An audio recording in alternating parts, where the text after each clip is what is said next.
Kara Norris. I am an earth science and AP environmental science teacher at Heritage High School. Can you edit that? At Heritage High School in Wake Forest, North Carolina. Commercial fishing is fishing on like an industrial size scale. So this is not take your cane pole out to the creek out back and throw it in there and fish, right? This is the big fishing boats that pull in, tons of fish, and then mass market or produce that and send it off to grocery stores, restaurants, etc. They use multiple different techniques depending on the location, the type of fish, or crustacean like shrimp and crab and lobster. So just depending on what they do or what they're looking for, trying to catch. So they have what's called long line fishing.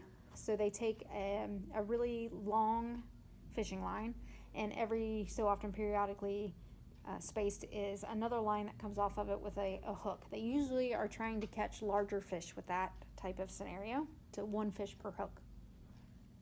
Or they do bottom trawling, which is one of the worst types of fishing, where they drop a net onto the ocean floor and just drag it along and just take up, it kind of swells up as they're dragging it, and it just captures anything that's in the way.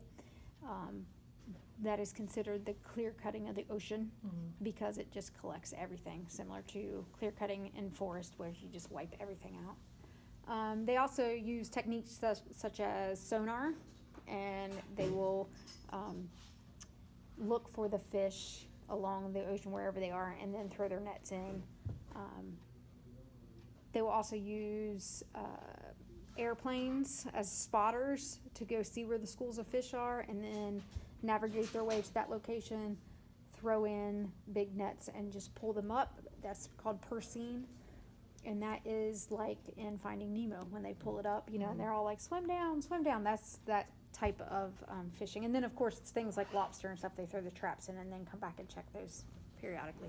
So you would say bottom trawling is the worst? It's absolutely the worst, because there's no regard for what they're catching.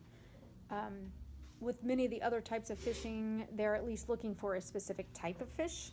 They're using specific bait, specific traps, or other tools of the trade for that type of fish. But when they do bottom trawling, they're just taking it all, whether it's the coral, the sea turtles, whatever is there, it doesn't really matter. Okay. Yeah. I think that most meat consumption, and some people say, I've heard that before, fish is meat, anything with a face, right? Yeah. So most meat consumption is harder on the environment. When I teach the environmental impact of things in the environmental science class, I try to focus on how do we do things with the least amount of impact, because the reality is that we have to live in this world. We're still going to eat fish, excuse me, but how do we have the least amount of impact? So I think that our dietary habits, especially in developed countries, definitely have the impact, because that's where the majority of this commercial fishing and industry is happening. You think about the immense amounts of tuna cans that are on the shelves at every grocery store across the U.S. So it definitely has an environmental impact on the biodiversity of not just the target species, but any of the bycatch and the species that they're not trying to catch. So it causes this collapse of the market. If it's not done sustainably, then the future of not just the species, but also economically speaking, the future of that industry of whoever's trying to catch it, they're not going to have any fish left. So if they continue the way it is. So could you come up with like any alternatives to commercial fishing? Like not necessarily change it, but ways we can make it better? So one of the alternatives that they do is farm raised fish, almost treating like an agricultural product. So by raising that, it is a supply and demand. They're only going to raise what they can sell. But of course, everything comes with its own cons, right? So having pollution from the waste of those animals, if it is a saltwater fish where they'll keep it in like little bays and things like that, and the waste from the fish accumulates there and pollutes. Potential for disease to go through that population.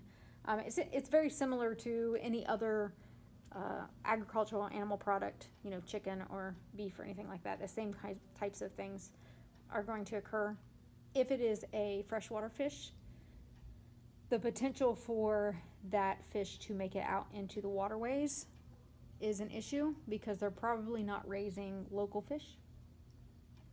If you look up the Asian jumping carp that are making their way up through the rivers into the Great Lakes, for example, those were an issue of, a pond or something like that overflowing, and then those fish making it into the stream.